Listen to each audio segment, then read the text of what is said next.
go!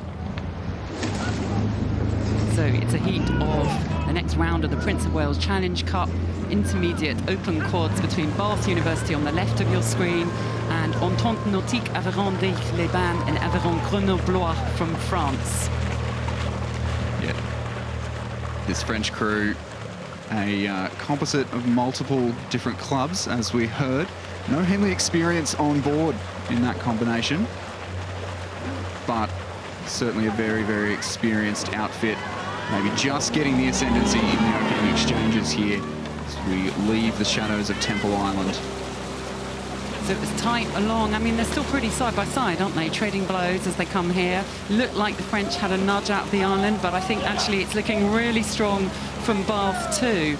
And yeah, there we get a shot in of the crew on the Berkshire station and racing for Bath University. We have Luca Hallows and Bailey, William Stradling, Ben Furley and Jack Norton, aged between 20 and 22, and doing a great job out at the start, and in fact now just maybe nudging ahead a little. Yeah, they've just managed to, just as they've settled into that rhythm, or started to settle into that rhythm, they've just managed to find a foot or two, but I think it's going to be hard to separate these two crews, at least for the next couple of minutes. This French crew on the near side of the course, Antoine Lefebvre, Romain Harat, Baptiste Savet and Ferdinand Ludwig, they are a very experienced outfit, all lightweight athletes in this combination, and all experienced representing France at the international level.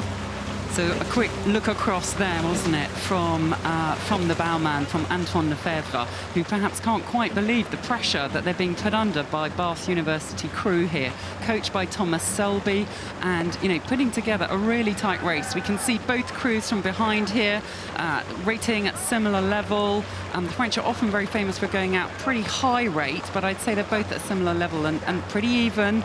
Pretty similar lengths and a little bit more momentum at the moment in the Bath crew. Each stroke just feels like it's driving on a little further. Yeah, absolutely. We just saw the progress board come up. The number 2 is the French crew on the Buckinghamshire station, who are just trailing. You can see the margin on that progress board. So not much separating them between those two progress boards. It's no crew moving away. But as you said, Kath, I agree, the Bath crew look to just have a little bit of momentum in this sort of second phase of the race. So talent across both of these crews, international experience across both of these crews. Jack Norton, stroke of the Bath crew, you know, is under 23 lightweight and been racing all season at Bucks with ambitions, you know, that he's taking his career further with. This is his second Henley. And of course, we've got in the French crew experienced lightweight internationals, you know, including at World Championships. Again, lightweight, double, singles, so, you know, a huge amount of experience. And now they're going to be needing to draw on that, aren't they?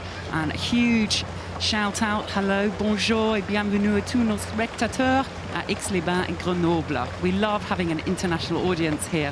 Henley is an international regatta. My goodness, the entry is huge from across the world, this regatta. Yeah, just shy of a record international entry. I think only by a handful of crews, but the international crews that have come over have been fantastic. And I'm, of course, very glad to have a commentator here who does a better job of French pronunciation than I can. But this French crew, they are not going to settle for second best in this opening round of the Prince of Wales quad, and maybe have just made up a foot or two. I think so. I really get the sense both of these crews are believing in their race plans, but this is a moment where you're really going, who believes it the most? And the French have put in a push there, haven't they? They just zipped up on the rate. The puddles are looking a little more lively as they release the finishes. And, you know, yeah, they've suddenly taken this race and said, we're not okay to be beside each other.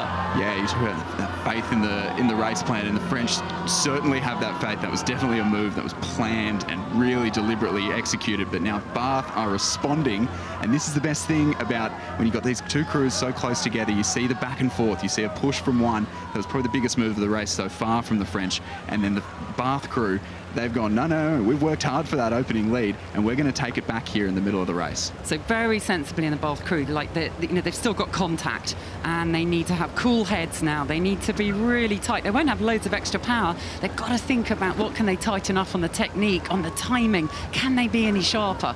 But of course, the French crew have got momentum, and we know that plays a big role psychologically and the feel of the rhythm. You've just got a sense it's working for you, and Bath have got to find something. Yeah, exactly. When you're moving quicker, when you're moving slower, you've got to put in more energy to turn that momentum around and overcome your opponents there. I've seen a couple looks around from Rahman in the 2-seat. He's competed under 23 Worlds in the heavyweight single and done quite well, 5th place a couple of years ago. And I think he's making the calls. If he's making the calls, he is doing a great job at timing them to perfection, because they are almost going to break out clear water here in front of stewards. My goodness, they've had to work for it, but both crews will be delighted to be approaching the stewards. And this is now or never, isn't it, for Bath? What's left? I mean, they've had a fantastic first half of the race.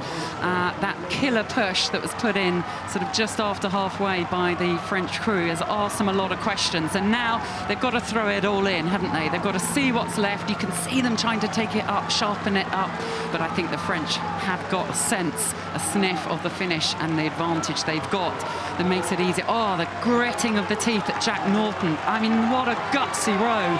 Quick look, they are going for it still. They're going to lift it again. They're going to see what's possible. Can they pressure back? Yeah, I think this is that Henley experience coming into play in that Bath crew. They knew that they had to go out hard. They knew where they had to make the push, and it's been frankly a brave row, a gutsy row from the boys from Bath. But the French realised what was going on in the centre there. What a move. Oh, what an incredible race, and it is that crew from Aix-les-Bains Grenoblois who take the win.